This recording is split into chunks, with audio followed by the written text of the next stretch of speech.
we are already behind the schedules, actually 1 hour behind. Next sessions will be the last sessions for today. Let me invite the moderator and speakers for the session 4 to the stage, please.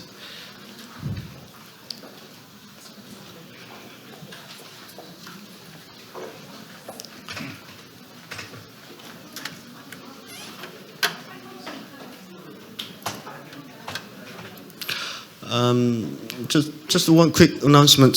Since we are 1 hour behind the schedules, we are not going to do the special sessions, which is documentary filming, like Exiled. So we're canceling this, and then right after 2 sessions, we will end today's sessions.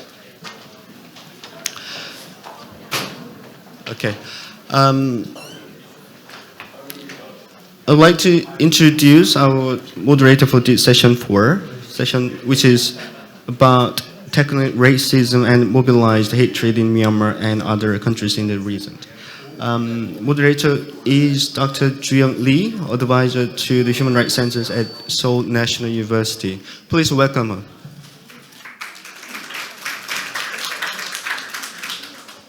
Good afternoon. My name is Ju-Young Lee, and I've been working in the fields of human rights for about 20 years. And I'm very, very glad to be part of this excellent conference.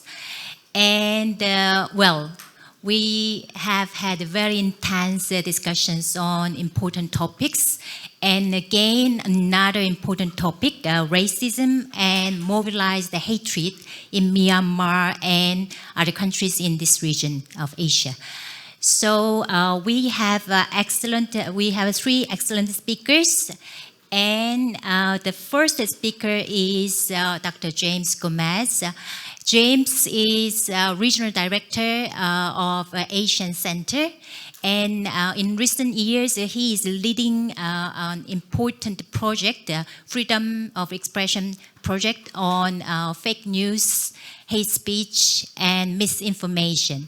And in this presentation, I understand that James is going to give us an overview of hate speech in Asia. Okay, so yeah, please take the floor.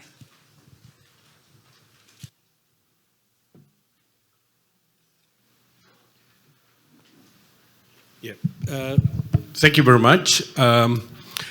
I thought the a regional overview about fake news and hate speech will allow us to perhaps, achieve a couple of things. First, I think if we want to build solidarity and we want to advocate for change, we need some intelligence, meaning we need to know what we are up against. What are the trends and how, the whole Myanmar Rohingya situation is situated within Southeast Asia. So the purpose of my talk is just really to kind of give you the overview, a little bit of facts and numbers, so that will allow us to calibrate how we want to move forward in terms of solidarity, but also in terms of trying to execute some change. So, Asia Center is undertaking a 4-year project on freedom of expression, mostly fueled by this phenomena of the rising numbers of users using different social media platforms. Our project is over 4 years. We kicked off this year, and each year, we have an annual conference. So the project is an evolving project because we undertake baseline studies, we do regional studies, mostly on Southeast Asia and country studies, and increasingly we are also interacting with 2 other regions in our backyard, South Asia and East Asia as well. So we started off, with fake news because 2018, 2019 was a bumper year of elections in Southeast Asia, and a lot of fake news. During a period of a political height, you get a lot of that fake news.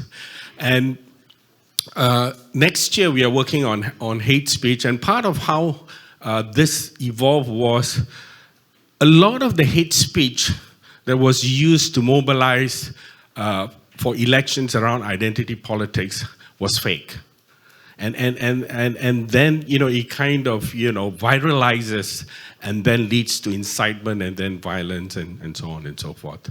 And in that process, we also discovered states were organizing disinformation operations. And more recently, we heard about China and its disinformation operations in Hong Kong. Identity politics, hate continues to be current. Even just yesterday, today, we have a lot of information coming out of Papua. And again, it kind of once again shows how hate runs quite deep vis-a-vis the Papua issue in Indonesia. So we do baseline studies. We try to, sort of grade people together once a year around an annual conference. And then we also, engage advocacy through media engagement, and also undertaking speaking engagements, not just among civil society friends, but also with government agency, if and when we are invited, and it also depends on the political temperature within the agency that wants to invite us. We have also interacted with a couple of officers in the UN. So I just want to kind of put out some numbers in Southeast Asia, since we are talking about Myanmar a lot. So Myanmar has the lowest internet penetration broadly in the region. It's about 35-36%. But what we need to keep in mind, it's rising very fast. So by the time we hit the elections next year, November 2020, the viralization of hate is expected to rise. And, projections put Myanmar internet penetration in the run-up to the elections at about 50%. Now, that's a lot of people online. And if we just look at Indonesian elections that has just gone past a few months ago, Indonesia went into the elections with 56% online. In the past, Viber was still quite popular in Myanmar, but that, Facebook has, is the one, but there's also behind WhatsApp group. So I think we want to keep that numbers and projection in mind when we talk about how we want to sort of, get solidarity and campaign for change, because that's a big problem just already brewing, and it will pick up. And it's a similar problem across the region with, numbers going up very fast.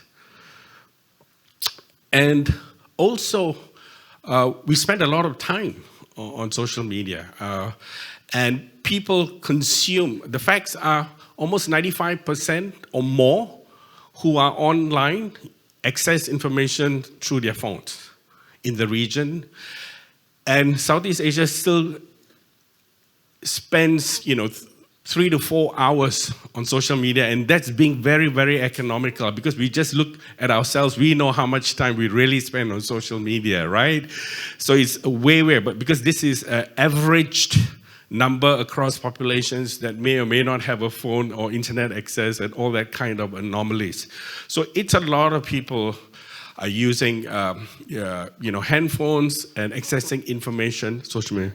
A lot of things that we already know latently, but it's nice to have the hard facts, and I'm happy to circulate it to all colleagues here.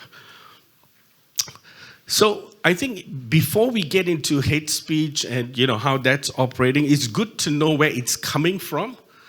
And I also want to put everyone on notice that the states are sort of jumping off from what they are doing from their perspective to deal with issues of fake news, right? So governments in Southeast Asia are either revising existing law, or some have drafted new laws. For example, Malaysia was the first one to kick off legislation. It's on hold because of a new government, but it's still not kicked off the block yet because of procedural matters. And Singapore has just passed quite a draconian and detailed anti-fake news legislation, which all the countries in the region are looking to ape and follow. So that's one of the danger signals to keep in mind. They give two reasons. So this is where when you're debating with the other side, you need to know the language that they use.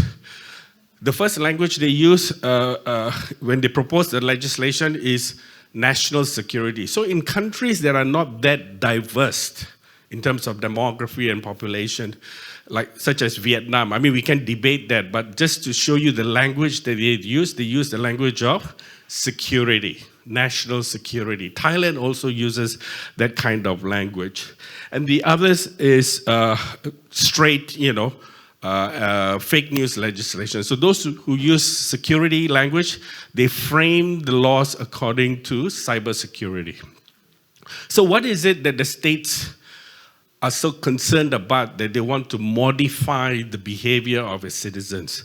So they start off by saying, look, there's a lot of hate and ill will that will separate communities and possibly lead to violence.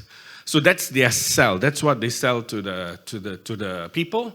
And who doesn't want harmony, right?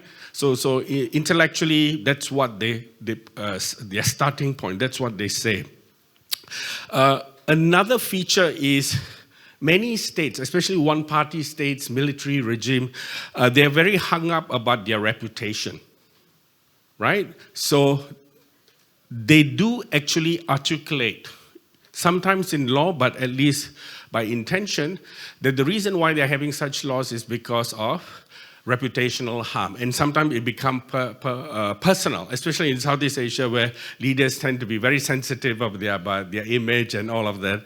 And then they are moving away from civil and criminal defamation laws and using such laws. And unlike in East Asia, like in Taiwan and Japan, where China was initially a big factor of foreign influence, in Southeast Asia up to date, of course, we hear a lot about Chinese influence now in the context of Hong Kong, and it's creeping into Southeast Asia. But broadly, that was not a big issue in the run-up in the last few years about legislation. But they are beginning to, speak. Usually it's about border issues, so there's always something between Singapore and Malaysia or southern Thailand and northern Malaysia, around the borders, but not like, Russia, or the kind of language you hear in Taiwan or Japan about Chinese influence.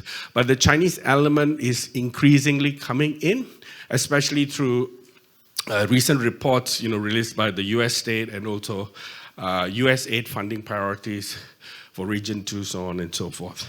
So just to quick look what we are up against legislatively, 1 to 12 years. Vietnam has the most severe penalty, and then the fines are between 60 to, based on per capita. I don't have the latest number from Singapore, but Singapore, fines are the highest. They are nearly $1 million.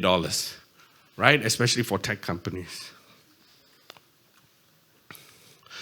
There are also non-legal measures tech companies, states, and stuff are undertaking. You heard of fact-checking sites, literacy efforts, improving quality of journalism, but all of this broadly is not very effective because it all comes down to who's funding them and how large is your scope of influence. Because the key issue here is these measures cannot keep up with the viralization of fake news. And to the same extent, it is also similar to what's happening with hate speech. So there is impact. Both the legal and non-legal measures do have an impact. In this case, freedom of expression. So as we talk about solidarity, as we talk about activism, especially in Southeast Asia, I think we need to keep in mind what kind of impact these legislative tools are having on the citizenry, on the activists, right? There's severe self-censorship. People are withdrawing, they're taking a step back, keeping their head down because they are very, very vulnerable. They are on the back foot.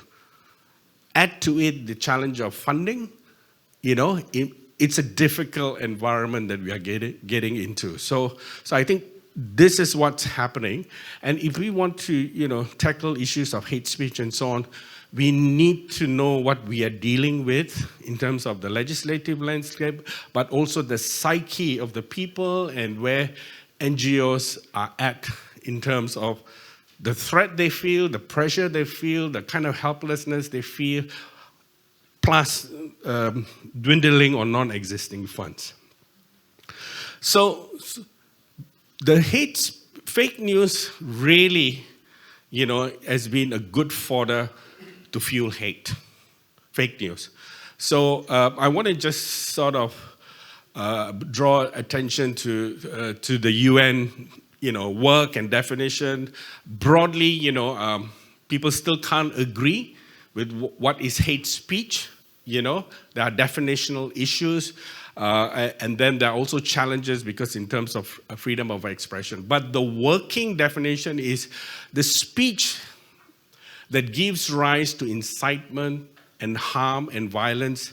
So that's where the nub is, and I think slowly definitions, language, and processes are moving towards dealing with that kind of incitement as opposed to the actual sharing of a hate speech. In the current context of what we have in terms of laws and practices in Southeast Asia. So what's the landscape in terms of Southeast Asia? Where are the issues? There are kind of three areas. One has to do, around religious, ethnic / racial lines, especially in countries where Islam is a minority religion. So you have issues in Thailand, Mindanao, Philippines, and obviously in Myanmar, and also in Malaysia as well in relation to the Bumiputra policies. So you have tensions, within Southeast Asia because we do have a large diaspora community that has originally come from East Asia as well as a smaller number from Southeast Asia. There's also hate around gender and sexuality, so that's also a big issue. Again, religion cross-cutting dimension come in.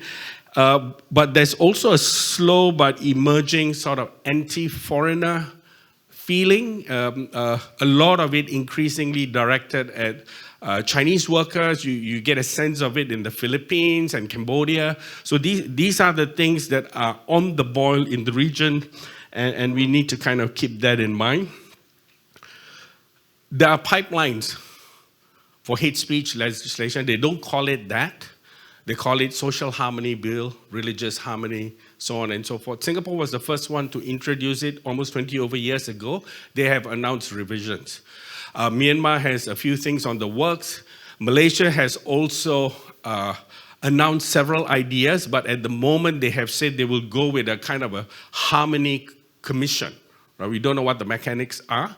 In the meantime, the states use other legislation they have in their pocket to deal with this issue. So it's important when we talk about hate speech that we also look at the ICRD, right? So this is a quick map about the countries that have signed up on it. You can also see the year. I've arranged it according to the year. So those countries that, are going through political transition, during that time, they usually sign up with everything without reservations. Singapore, which just signed up a couple of years ago, it has a lot of reservations, right? And then the other three, so Myanmar, right? So that's clearly one campaign area that we can zoom in. Malaysia, because of its domestic ethnic politics, wasn't able to cross the line with the momentum around signing up for the ICRD. But you can see just a couple of countries. So I'm going to wrap up soon. A lot of stuff, most of them, these are the reservations. Most of them, want to opt out of 22, which is the settlement of dispute by the International Court of Justice. Singapore has far more reservations. It's essentially around rights of foreign workers it is saying that it would use internal mechanisms such as arbitration and other things within the Ministry of Manpower. So he's saying that, okay, look, if we use that mechanism to deal with issues related with foreign worker dispute, then we are okay. Then we are saying we are fulfilling the obligations. Now look, this is very raw, so but just there. So non-legal measures, again, states have different types of policy. They support interfaith dialogues. They do cultural integration activities. They introduce policies. But all I want to say is it does have impact on the rights of the people. So the states say they are trying to integrate society, and they roll out policies and ideas. I'll zoom in the one on Singapore, where, ethnic groups are rationed across public housing systems. So, if you take one public housing, right, apartment block, by law, you will need to have 75% Chinese, 14% Muslims, and 5% others. So, once an apartment block is full like that, you can't get in, right? But then the minority communities feel actually, instead of being integrated, they're actually segregated. So those are kind of things we need to look out for. We know a lot of that has been happening from the sharing from our friends about the situation in Rakhine and Myanmar, but watch out, right? So all the states in the region have different types of policy, and it is impacting on the rights of the minority.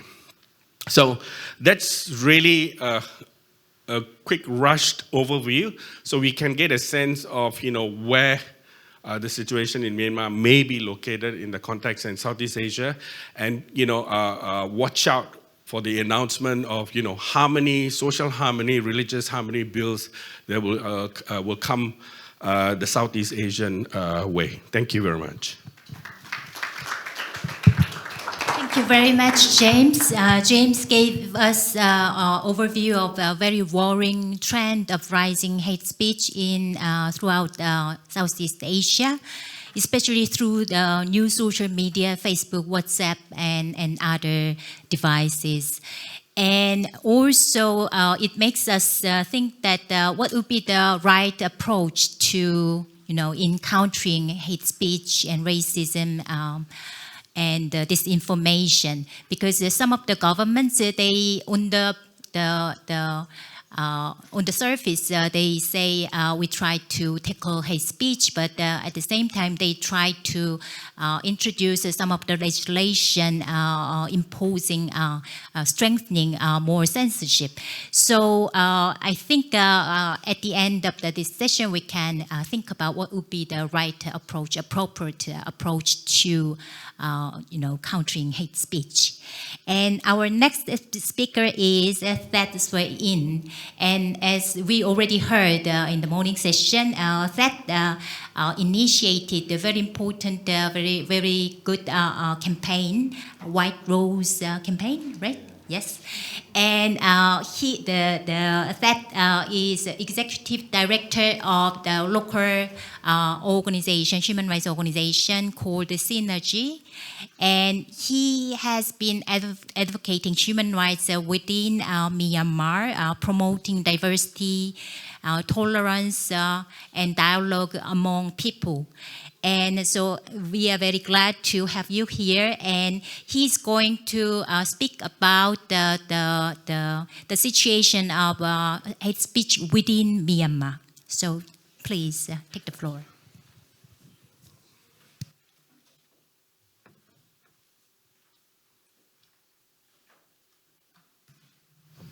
How can I connect my computer with this projector? Can I connect my computer with the projector? Oh no, I have to download it. Oh, really? Sorry about that. I didn't know. Can you start and then I just gonna... Okay then. Sorry, some technical error. I didn't know that I have to send my PowerPoint to, Actually, wish to have this kind of conference in my country, inside the country. Actually, the word Rohingya is banned in this country. Like, you cannot say the name Rohingya. Instead, you have to use Bengali, or you have to use the name like Muslim from Rakhine State. This is how, my Burmese government officially, banned the word. This is like the systematically exclusion, to this large amount of people. This is the, actually the symptom of genocide. This is what we want to say.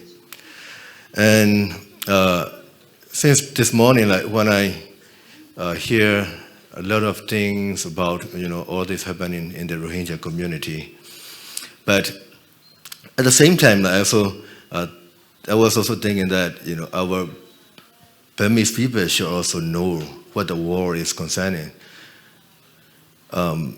We only hear the information that the government wants us to hear. We don't have, any, free media to, get what the war, sees as. It's like there are many censorship, especially to the Rohingya community, about the Rohingya news. Like, when the whole world is saying that, Rohingya, like hundreds of thousands of Rohingya people are fleeing into Bangladesh and they are being raped and killed, the whole world believes. But our Burmese community, they don't believe it. They think that the media is exaggerating and the whole world is lying to us. And I think there are many gaps in between, what the Burmese people, seeing this Rohingya issue and the international community seeing the issue. There is a gap, a big gap. So I don't know how to connect, how to bridge it. But if we cannot do it, then the Rohingya repatriation will not be successful. Because, even though they are coming in, but the reintegration, how can they integrate that? The majority of about 50 million of people, they don't know about those Rohingya people. They don't know their history, because we did not study about Rohingya in the country, because our education was actually framed by the military government. And then, at that military education, 30, 40 years already, they are only teaching about the Burmese people. The Burmanization starts from that education. So we don't know about the other ethnic minorities. We have over 130 something ethnic minorities there. And then we have many diverse religions. But, in our education, in our history books, they never teach about them. So how come our majority of the people, they will never know about it? So they keep hearing about the government, and before that, the military governments, and now the somehow democratically or something elected government. But they are still doing the same. That they never educate the people about the diversity of the country. So that's gonna be the big problem. Even though the people are coming in, that the reintegration will not be successful. So how can we educate to those people? That is my big question. For 2 years already, since after the crisis started, and the resistance of Rohingya people is not just to one Rohingya ethnic, but also it's also intertwined with our the Burmese chauvinism and Burmese Buddhist chauvinism, and also it's intertwined with the anti-Muslim sentiment. That is very, very complicated issue. That sometimes, when I go outside and when I meet with some of the foreigners, when I talk to them, they said, "Okay, those Rohingya are from your country. When they come back, it's gonna be okay." But that is not true. The anti-Muslim sentiment is very, very, big in that country. Many of the Burmese people inside the country, they believe that those Rohingya people are from Bangladesh, and then they are actually taking our northern Rakhine land to Islamize it. This is how media And this is how religious leaders brainwashed the people. They keep talking about it and people believe it because we do not have alternative source of the information.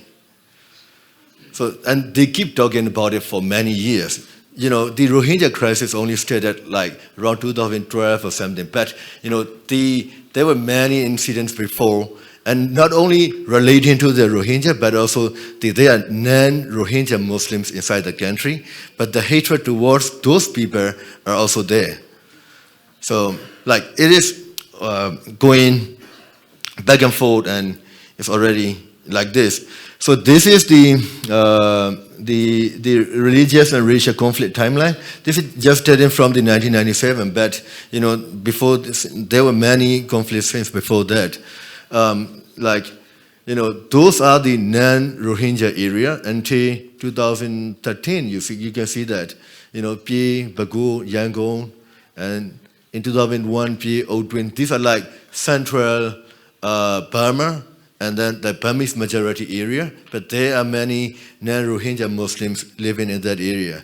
But, those religious conflict, at the time, many of those Burmese people didn't know about the Rohingya people, but they only know that, those Muslims to be hated. That's why they are those hate crimes, a lot of hate crimes happened, at the time. And only in Rakhine State, in 1992, in 2013 and 2017, so it also happened, related with the Rohingya issue. This is just a draft timeline of the conflict. And then the systematic discrimination of the Burmese government is still there. So the left side here is from our Ministry of Immigration. This is their official website. And then the word here says that, the race will not be erased, by swallowing by add, but it will be swallowed by another way. It will be erased by swallowing by another race.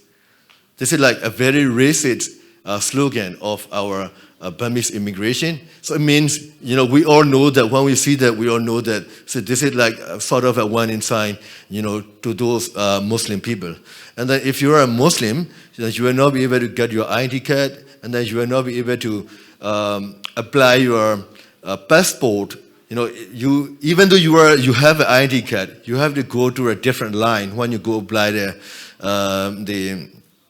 passport. The normal people, they have to wait 2 weeks, and the Muslim people, they have to wait at least 3 months to get a passport. That this is by the government, the system, so they are discriminating it. And then the right side over there is the Religious Affairs Ministry's website, and then the word underneath here is saying in Burmese, is in Pali, this is Buddha Dadana Siran Teju. This is the long-lived Buddhism.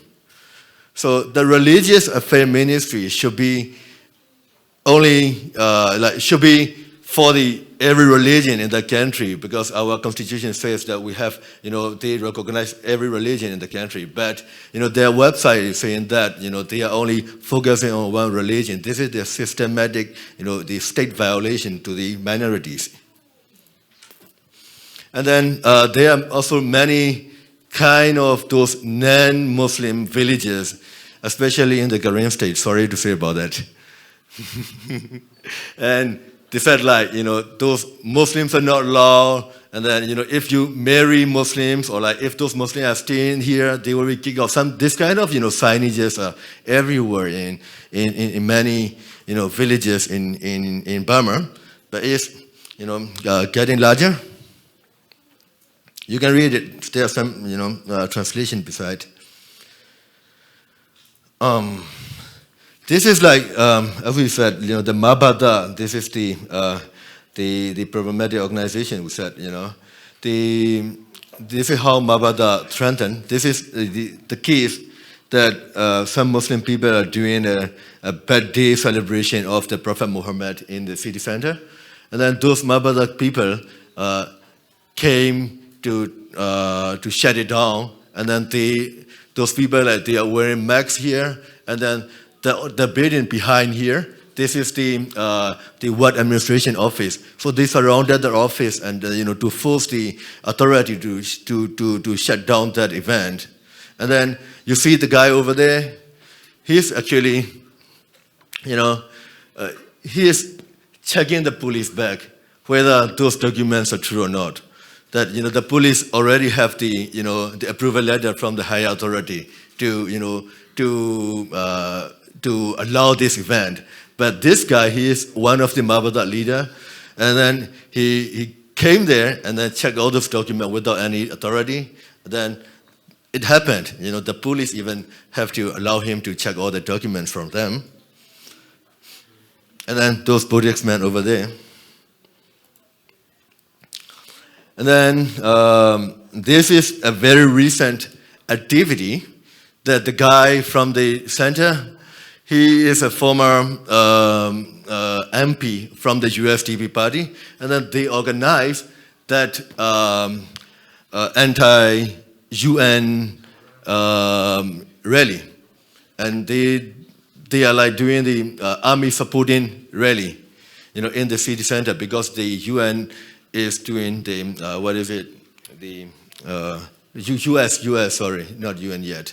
So US is doing the sanction to some of the generals, including our, the highest general. Then they said they condemned this action, and then they did a big rally with hundreds of thousands of people in the city.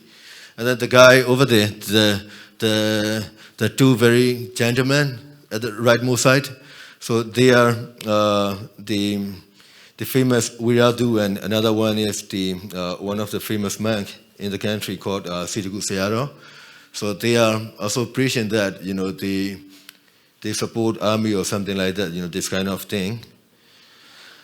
And then this is the news about, as I said before, Mabada. What we see is that Mabada is just like the religious extremist group. But actually, that is not that simple. They are actually backed by the military. As you can see the news, this is the screenshot of the ERE News website, that the Yangon military chief donates almost 20,000 USD to those group. So this is how, because that Mabada group is already banned by the government. So the government made an order that is the unlawful association. But just a few days after that, that chief military person, he go donate money to Mabada to support their solidarity, to show their solidarity. This is how Mabada and that army work together. And then when they do the army supporting rally, all those Mabada monks and Mabada member go and give speech, and then they all go join this kind of activities every time. Actually, I'm not sure how many minutes are left. 2 minutes. Okay. These are the actually symptoms of the fascism. So I am already actually pessimist about my country, that if you check with all of this, Burma have all of the checklists. We can take all the boxes of it. We have nationalism, we have cronyism, we have discrimination, we have sexism. So every kind of the fascism symptoms are in my country. So I'm not sure if I'm proud of it or not, because the whole world is turning back to the fascism, and then we are already leading of it.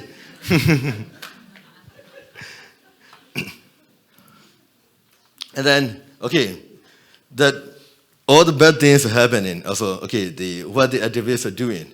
So the activists, we are also trying to do something every time. So that is the anti-war movement of last year, that, when the war happened in, Kachin state up there in the north, so the activists in Yangon are trying to organize the anti-war protests, and then, those police, they brutally cracked down the activity, and then about 19 activists were charged, with Article 19, and it's still happening. The trial is still ongoing for 1.5 years. And then this is like that those nationalist group. One of those nationalist group are trying to shut down the Muslim the place of worship in the Yangon area. After that, those activists are like going to start at those White Rose campaign across the country, to spread peace and loving kindness among the people. And then this is also the worst case of the student activists that they were doing the stire around during the water festival. So they go around the city and talk the funny joke about the army and the constitution. As a result of it, at the right side you can see that all of those student leaders they were sent into jail. They all are now in jail and facing the trial. These are the list of the student leaders, the 8 leaders, and they are now charging with 505A and 56D, which can charge them for maximum 3 years altogether. And then with different courts, they have to travel to the different courts every week. They are now in prison, so they all go around the courts across the country and then face for it. So this is the situation of the country. So I will say that if when the Rohingya crisis happened, many of the activists and many of the civil society leaders, they became the army supporters because they did not know that. I mean, it didn't mean that all of the people inside the Burma are that racist, but they are racist right now. But I think they can still be changeable because they did not get the right information about it, and so they did not know they were not educated about that kind of information. And then they are also, and I would also like to inform that they are also struggling with other issues. But we all have to priority for the human rights because the human rights is non-negotiable. But there are also some other human rights issues that happening to them. But we are still fighting for it. And then what we are doing right now is that we are expanding our network, and we are talking about the Rohingya issue inside the country, and we are trying to connect with the Rohingya diaspora from the Bangladesh and then some other countries. Then we are trying to, because even among the activists, we did not know about it. We only have a few people who are studying about the Rohingya crisis. So we are slowly expanding the network and slowly educating our colleagues and comrades to bring in to talk about it. And then what I want to do is that we need to connect the international movement and the local movement to be harmonize it. Then only we can think about the returning of those Rohingya people. Sorry, I gave a lot of information and maybe I don't know. So if you need to know more, then you can ask me later. Thank you.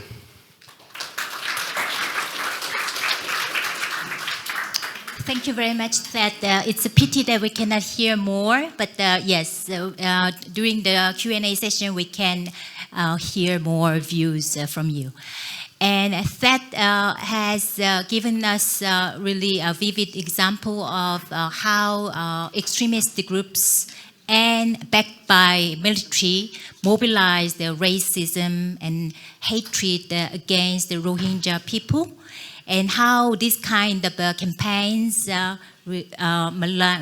malign campaign, impact on the ordinary people's minds towards ethnic minorities, including Rohingya people. And it's really disturbing, but at the same time, that has shown us hopeful images of the young people making solidarity with Rohingya people and other ethnic minorities, and also they are organizing anti-war campaigns. So thank you very much for that. And our last speaker is Professor Shin Ji-young Shin. Ji-young is assistant professor at the Yonsei University, and She has been taking part of the very interesting project called Refugee X Field. And Ji-young is going to give us her findings throughout this project. And last year in South Korea, we had controversy over asylum seekers from Yemen. And so the part of her talk is about what was the debates and controversy and sentiments, narratives towards asylum seekers from Yemen and as well as Rohingya people. Okay, thank you very much. Good afternoon. First, I'd like to say thank you for this opportunity to be with people who want to speak about and share concern with the Rohingya crisis.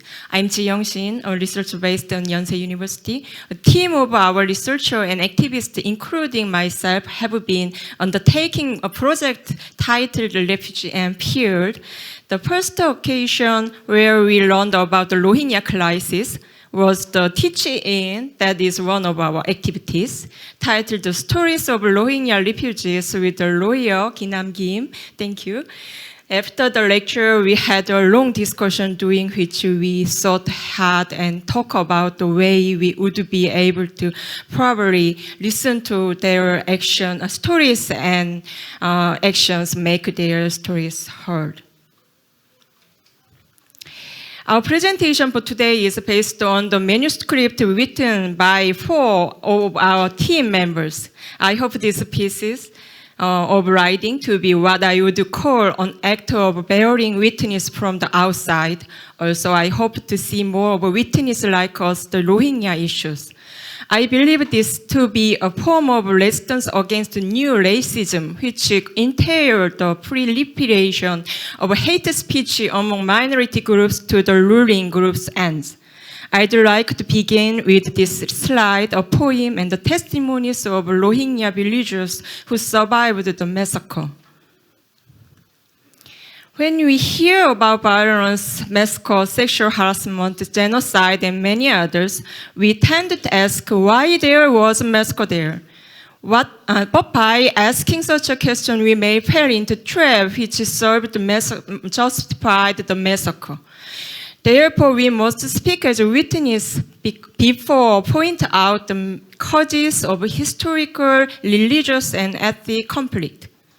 In this presentation, on the one hand, we argue that we will speak as witness to mass killing of Rohingya from the outside and urge Korean society to speak out. On the other hand, we will examine the responses to the Rohingya issue in Korea and enable Korean society to emphasize with their suffering and take action toward the Rohingya massacre. Testimonies must have audience, and audience will be transformed by them. Here we have 3 kinds of audience. The first one is audience in on and off discursive spaces in East Asia, including Korea. They tend to fear the coming refugees. The second one is global space. The audience show pattern of hate speech, and by observing them, we tried taking a look into a sense of justice in repeating processes of hearing, speaking, and writing testimonies, but not in terms of citizen and human right. The third one is the refugees, especially refugee women and children in the camp. Refugee and Field organize teach-ins for those who are willing to listen and speak and call for international solidarity with this movement. Gyeongyang Daily newspaper for the first time featured an article on the Rohingya based on Adi's report, but the public response revealed the Korea people's biased perception ridden with fear and hatred. The arrival of 500 Yemeni refugees attracted the public attention, but was registered as a psychological burden due to the spread of fake news and hate speech. The slogan "Abolish the refugee laws" and "Korea National First" show their jingoism and chauvinism. In Korea, the fake news stimulated people's anxiety and fear, which manifest the belief that fake refugee will steal jobs, or Islamophobic belief that refugee will worsen sex crime. Even the Ministry of Justice manipulated and poured fake refugee controversies, while the groups of feminists have criticized the anti-refugee movement within feminism. The historical explanation for the Rohingya massacre functions as an excuse for the Myanmar government. Linking the Rohingya with the imperial invention justified perpetuator logics. The reporter deal with the conflict and tension along the border, said in the interview as you see on the slide. These pictures show the rallies for and against the Yemeni refugees in Jeju.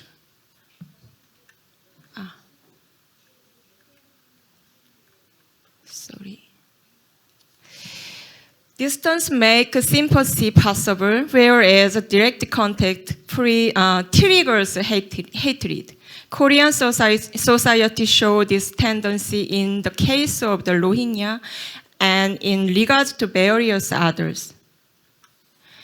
The countries colonized in the past, such as Korea, Taiwan, and Philippines, Vietnam, Indonesia, and Myanmar, have experienced a similar historical process of liberation after the World War II, civil war and division in the Cold War, dictatorship, and finally democratization movement in the 1970s and 1980s.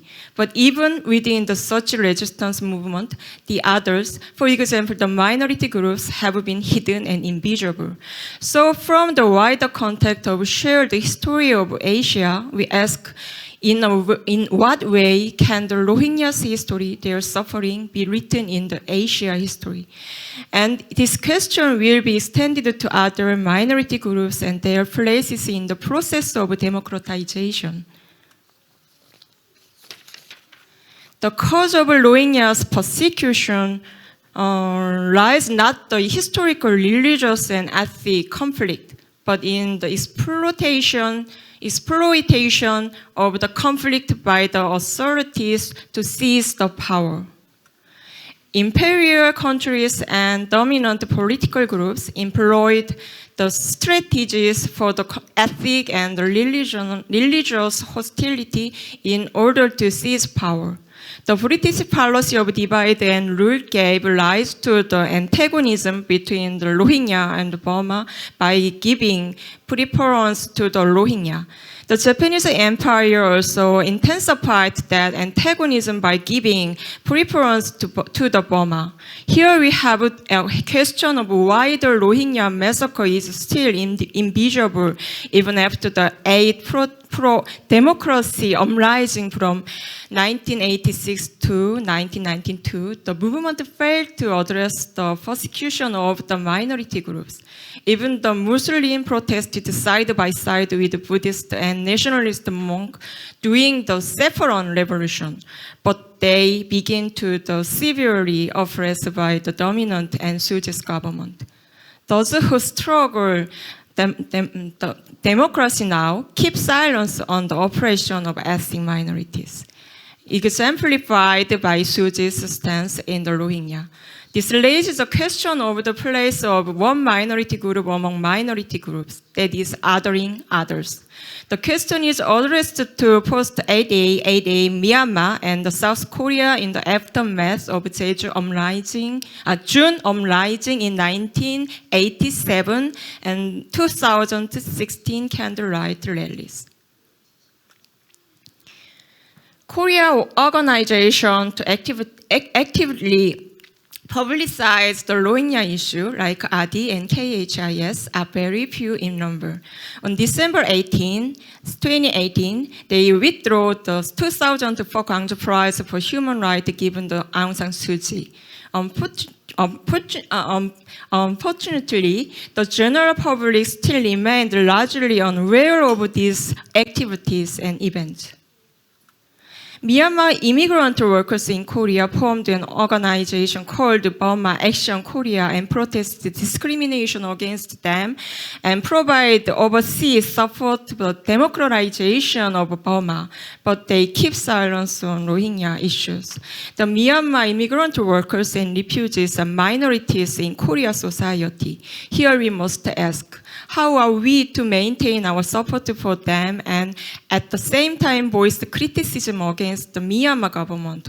Our current situation calls for the sharp awareness of the problem of refugeeization among refugees. By examining the Rohingya crisis, we come away with the two observations. One is the pattern of hate speech. The pattern of fake news involves the rhetoric that the ethnic minority are a threat to women and children in Myanmar. In the same vein, the anti-refugee sentiment in South Korea originated in the mistakenly sexist aspect of the Islamic culture, who are the biggest victim of the fake news. Of course, the minority groups themselves, and their suffering are rendered invisible. For example, it is said that 51% of people in the camp are women, and they are under the stress of sexual violence and suffering from the unwanted pregnancy by rape. The Rohingya has lived in the region even before the British colonization in 1823, but the former President Thein Sein said that there is no Rohingya, and even Suji refused to use the term Rohingya. Newin military regime ratified the new citizenship law in 1982, which stripped the Rohingyas of their basic right and citizenship. The 1982 citizenship law has rendered the experience illegal and legalized all violence.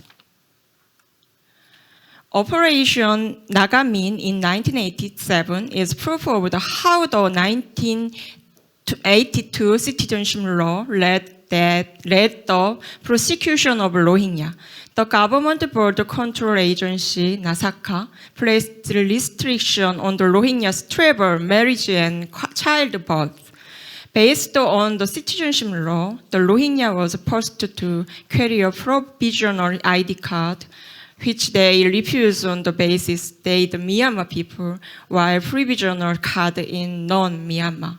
In this respect, the stateless Rohingya make clear the citizenship based on birth and human right is nothing but another exclusionary logic, reveal the limit inherent to position of citizen. The last set of questions we would like to address in this presentation is the following. How are we to do away from the representation that incite either sympathy and hatred? Also, how are we to bear witness to Rohingya in spite of the geographical and temporal gap? In other words, how are we to represent the Rohingya? Images of Rohingya are represented in photo image and text. They comprise a certain set of stereotypes under which the reality of Rohingya risks being buried. The stereotypical images of suffering generally arouse sympathy, but the stereotypes also tend to distort the real images of refugees and risk producing hatred instead. Furthermore, sympathy and hatred are reciprocal. So the challenge seems to lie not the question of how to represent Rohingya in the way that break away from the stereotypes, but in the way in which to make our testimonies heard. It is related to the second problem, how is the act of bearing witness possible? These occasions characterize our effort to take on the above question. We heard a teaching titled The Stories of the Rohingya and Audience of this Place. It suggests that we shall keep on questioning how we come in contact with Rohingya, how instant that contact is, and whether that contact is possible in the first place. The choice of photography for our poster, as you see on the slide, was another. The photo showed that a child is peeking out between structure in the refugee camp. It reflected the near-captive state of Rohingya, and at the same time, it demanded closer examination from the viewer because the human figure in the photography was visually ambiguous. Here, however, we ask ourselves, is it okay to use this photography? Despite so many side effects, like producing stereotypes, we concluded that we did not want to give up the power of photography, on which we also debated during the teach-in. The last occasion concluded the video screening of Rohingya resistance as existence directed by Jin Seop-jo and Yeonju Lee at teach-in. The first half of the video provides vivid and specific portrayal concerning the Rohingyas' daily affairs, religions, and tradition. They remind us of their right to life. The second half depicted the massacre scene, whose horrors and cruelty risked leaving no room for any kind of mourning. It seems to amount to tertiary violence. After much debate, we agreed to provide a warning before the screening and have a brief moment to mourn them after the screening. I want to stress that many people gathered at the teach-in and that there are more people who express their wishes to hear and share the stories of Rohingya. I would like to conclude my presentation with the following remark. The gap between this place and the Rohingya camp is undeniable. Our wish is, however, to take this gap, the condition of limited citizen, not as a condition of impossibility, but as a starting point from which we make an attempt to listen together. Thank you.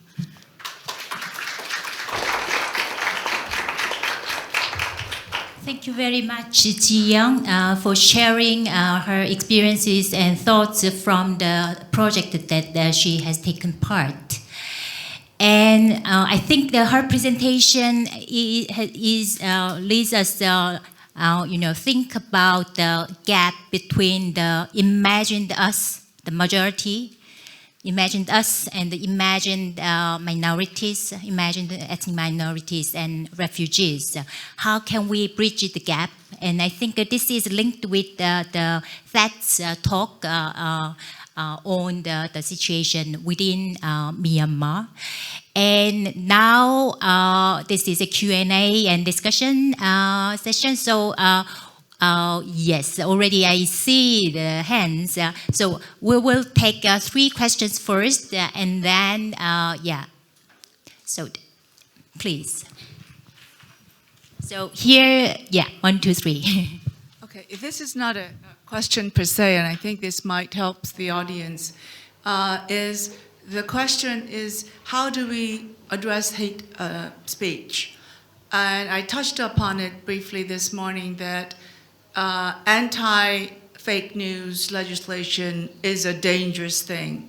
Cybersecurity legislation is a very dangerous thing because governments can use this to monitor people that they want to monitor and put aside.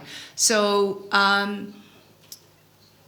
adopting a comprehensive anti-discrimination law is one way to go, and advocacy and education for tolerance and peaceful coexistence. My recommendations are follow the Rabat plan of action. And this is what Myanmar should really make a true effort to do this. It was interesting what you said about the Ministry of Religion and Cultural Affairs. When I visited the minister, he gave my delegation a present, a thick book, and we came back to the hotel and we opened it, thinking that it would be a cultural book or because he's a Ministry of Education, the religions of Myanmar. No, it was Buddhism. And in my last report, I report about in the elementary school, there are poems that say, Burma is the true one race, we have to keep this. So you're teaching children in elementary school, 3rd and 4th grade textbooks, about one race, which is very, very harmful. And I'd like one last comment is Facebook. I have criticized Facebook over and over again. In every report, I have something about Facebook. There is something again coming up in my next report about Facebook and other social media providers. My famous quote that has been going around has been, I have said Facebook has turned into a beast, has morphed into a beast. And they truly have, because they knew what was happening in 2012, 2013. Many civil society organizations on the ground raised the issue. They did nothing about it. Thank you. My comments were actually very similar, but paired with the question. What comes together for me from the panel is something I've been thinking about as well, that we have a situation in Myanmar and other countries in Southeast Asia where you have the very non-benign government using fake news very actively to spread false narratives to build social support, while at the same time they are kind of turning the narrative of fake news on its head by using the idea of controlling it to actually, repress social, like social action, right? And so the question is, and I would agree that broader anti-discrimination laws and more open civil society is the way to go. But when you have when the government party itself, the state itself, is the party that's using social media and fake news to support its narrative, what do you think are actual policy things that you can pursue directly to address those the issue of fake news and hate speech, which is a real issue, notwithstanding that I agree that these draconian laws in Southeast Asia are very, very problematic, but it is a real thing that needs to be addressed. Is there anything that we can hope for the state actor or some portion of the state actor to do, or is it something that has to be left exclusively to private parties to control, like Facebook?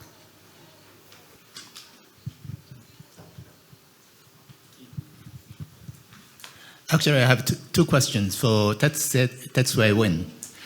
First, in Cox's Bazar and Sittwe IDP camp, I saw several Rohingyas who said, my father and my grandfather was able to prove that they are Rohingya, they are Burmese citizens.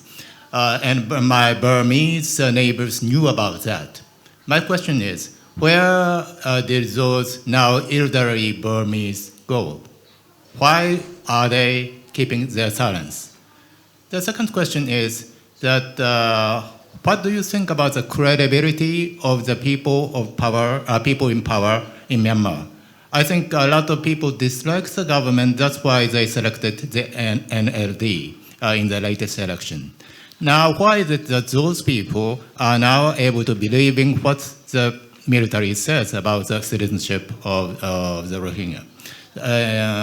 I think in many countries, people think, well, the truth must be the left because the people in power say right. So I think what the people in power say is an indication that the opposite is probably right. But why does this not happen in Myanmar? Thank you very much. Very, very insightful comments and also excellent questions. And unfortunately, I got a notice from the organizer we can only take 3 questions. So I'm now going to ask our panelists to answer these questions and also add any other concluding remarks. So I think the question, one common question is how can we address hate speech without really strengthening the control of the free speech? And second question, I think maybe that I think you should answer. So regarding the citizenship requirements and also what could we expect from the Burmese society? Okay, so yeah. I think the thinking, around technology companies and so on about addressing fake news and hate speech is around the model of spam. You remember in the early days when we had Hotmail, Yahoo Mail, and all of that, we got all this spam mail, and eventually they develop a logarithm. Then, it goes to your spam folder. So I think in the same way, that's the thinking now in terms of how to deal with, fake news and hate speech. But right now, the technology companies are, using real stuff to understand context. AI only helps so much, and I think AI is still way behind before we can come to that kind of solution. In terms of approaches, if you want to just sort of, get on with Myanmar, I think there are a couple of timelines to keep in mind. Just like November 2020 is the election, is also where Myanmar's UPR is up. Deadlines for stakeholder submissions are due in March next year, so that's a great opportunity to make submissions because the Myanmar government has announced they will submit their national report in June. We can debate about the UPR's effectiveness, but still there is a tool.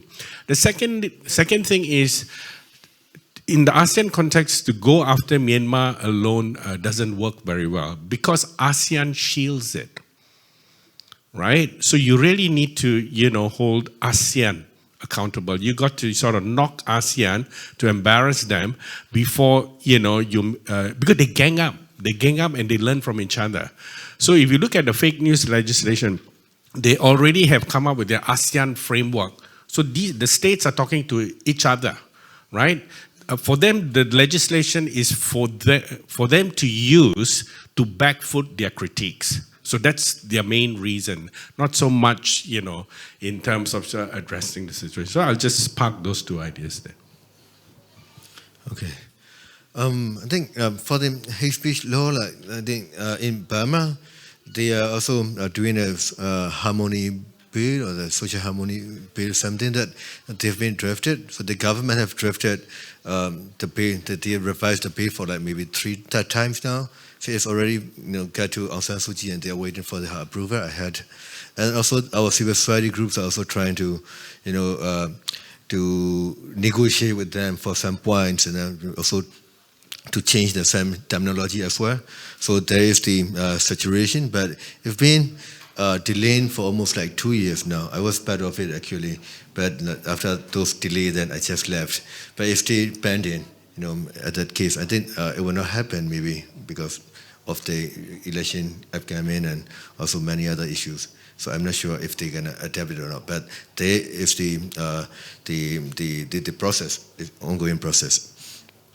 And then your first question about where are those Burmese people? They are not Burmese, they are the Rakhine people. But there are also the difference between Burmese and Rakhine, and so many differences. So those people, yeah, that's so true that they've been living together, throughout the history. And so my friends here, some of those Rohingya people, they know that. But they have never been treated as the equal citizen, as those Rakhine people. So they have been treated like a second-class or third-class citizen. They have been treated like a slave at those areas. Even though some of them are those high level, some of them are educated, and they've been the Konisoni's father and mother, so they are in some teachers or something like that. They are in high level. Only a few people were treated as some starting level, but many of those Rohingya people over there, they've been treated as a second class or lower class citizen. So this is how they treat them. So when I visited to Rakhine State, I asked them, okay, how about the things? They said okay, that is not good. Those Rohingya people, they don't say the Rohingya, they say Kala. like those, when those Kala people left, they said our economic down because no one came to work for our farm. So this is only how they see them as as a worker of them. But there are some good signal that happening because of the war from the Arakan army. The Arakan army AA is now fighting against with the Burmese army, and then the Burmese army is also making a lot of problems. That the similar problems that they did to the Rohingya community, that all the atrocities happened, that they raided the whole village, and so they killed some people, so this kind of thing happened. Then those Rakhine people regret that. Okay, what do we do those when those things happen in the Rohingya community? For the same thing returning to them, the things that the karma is coming back to them. So there are some good symptoms that we got from our Rakhine friends when we talk with them. That we also have the dialogue with the Rakhine community inside the country, especially the Rakhine young people, because of they feel guilty that they never speak out, for when the Rohingya people are suffering. But now those Rakhine people are suffering and no one is stand for them. So we are like trying to, dialogue with them and to show our sympathy to them and like to our solidarity with them to against the Burmese army, because everything was done by the Burmese army. We all have to know that clearly. But we were quite confused before because that they distorted everything. So like now is the time that we all get more clear understanding of each other. I think we have to keep it going. And then the second thing is about the credibility of those leaders. That is also a big question for us. That I will say two things, because the Burmese population, they keep silent because they have prejudice. Because like our lifelong propaganda that we kept hearing from those military regime or every regimes. So we have the prejudice towards those minorities, not only to the Muslims but also to the other ethnic minorities and other religious minorities as well. So that prejudice is it is shown up. And also another thing is about I always criticize Aung San Suu Kyi for her absence to stop that that situation. Of course, the army did it. The army has the arm that they can go kill it, but she has the power the moral leadership and moral power to stop it. She said, we don't want it, or she can also stop her fellow people not to criticize it or not to support this kind of atrocities. But she never speak out anything to stop it. She never tried. So that is her absence. So because she's not just the leader, or she's not just a leader of one political party or one nation, she is a moral leader of the whole world, because the whole world is watching her, looking at her, but she never speak anything about it. So that is a big question mark for all the younger generation inside the country, that because we see our leaders, especially Aung San Suu Kyi, as a big icon of democracy and a big icon of human rights defending, that for the universal human rights that she will be standing up for. But in reality, when the test came, that she failed the test. So that is what we are frustrating as well. So we especially lost our moral compass in the country. We don't know where to go, and we have lost our moral leadership. So that is also one frustration among our younger generation activists. Thank you. Thank you. And Jiyoung is going to speak in Korean? Yes, yeah. So please take the translation device. 네, 제가 한 발표에서는 인권에 대해서 조금 다른 말을 했었는데 그렇다고 해서 다른 생각을 갖고 있는 것은 아닙니다. 일단 헤이트 스피치나 그 가짜 뉴스에 대한 한국의 반응들은 일단 혐오 표현이라는 말을 쓰지 말고 혐오 발언이라든가 혐오 범죄라는 말을 쓰자. 용어의 변화부터 시작하자라는 의견들도 있었고요. 그리고 뭐 한 2년 전부터 계속 오는 활동 중에서는 포괄적인 차별금지법을 만드는 것에 대한 논의들이 있습니다. 네, 그것은 단순히 난민에 대한 헤이트 스피치만이 아니라 한국 사회에서 계속해서 자리만 바꾸면서 그 자리를 채워갔었던 마이너리티들 사이에 어떤 포괄적인 공통성, 연대를 갖고 어떻게 이것을 공동으로 대처할 수 있을까, 그리고 이것이 각각 분리된 문제가 아니다라는 그런 흐름들이 있다라는 것은 일단 말씀드리고 싶습니다. 또한 이것을 어떻게 막을 수 있는가, 헤이트 스피치나 이런 가짜뉴스에 어떻게 대응할 수 있는가 하는 것은 아까 제가 말씀드렸듯이 또 하나의 증인이 되는 것, 계속 다른 활동을 하는 것이 사실은 굉장히 시민 차원에선 필요한 것이죠. 이제 그런 것들 안에서 최근에 눈에 띄는 활동으로서는 난민인권센터에서 그 난민들 조서를 일자리를 찾아서 왔다라고 조작한 사건이 있었습니다. 그런 것들에 대한 문제 제기라든가 증거 제기, 그런 활동들이 계속 있고요. 또 하나는 페미니스트들과, 그러니까 여성들과 난민을 대립시키는 활동들에 대해서 경계 없는 페미니즘이나 이런 활동들이 문제를 제기하는 이런 활동들이 있습니다. 근데 제가 이제 한 가지 더 이런 어떻게 대처해야 할 것일까, 법과 제도로서라는 문제와 조금 다르게 저는 연구자고 또 연구자와 활동가들이 같이 모여서 우리가 이야기하는 장을 만들고 있기 때문에 근본적으로 저희는 질문을 좀 더 던져보고 싶었습니다. 예, 뭐가 우리를 혐오하게 만드는 걸까? 그리고 지금의 인종주의가 갖고 있는 어떤 특징을 아시아 전체에서 혹시라도 얘기할 수 있다면 그거는 그러니까 단순하게 정부와 민간 사이의 관계라는 그 명확한 선, 그리고 그 책임 소재는 분명히 해야 된다라고 저는 생각하지만 그것이 작동하는 방식이 마이너리티들 사이의 분열을 조장하고 이용하는 방식으로 확산되고 있다라는 것, 그 점이 저는 굉장히 안타깝고, 그렇기 때문에 그 인권이라는 것이 만들어지는 과정 안에서 늘 누군가를 배제하는 방식으로 그것이 이야기되었었던 방식에 대해서는 근본적으로 문제 제기해야 되는 것이 아닐까라는 생각이 들었습니다. 그래서 뭐라고 할까요? 그러니까 법과 제도적인 차원만이 아니라 어떻게 사람들에게 저희 같이 하고 있는 팀의 다른 사람의 말을 빌리자면 어떻게 하면 착한 버튼을 누를 수 있을 것인가, 사람들의 마음속에 있는 착한 버튼을 어떻게 누를 수 있을 것인가 라는 이야기를 한 적이 있어요. 근데 그런 것은 어떤 의미에서는 인간을 넘어서는 동물까지 포함한 어떤 그 배제의 선들을 없애는 것, 그리고 더 낮은 사람이 되는 것에 대한 두려움을 없애는 것이 아닐까라고 저희는 좀 생각하고 있고 계속 생각해 가겠습니다. Okay, so the big question: how can we address hate speech, and more fundamentally, how can we really counter, the idea of hatred, and what kind of things breed this kind of sentiments and idea? What puts the barrier between us and others? So, bearing in those big questions in mind, let us close this session by thanking our three wonderful speakers. Thank you.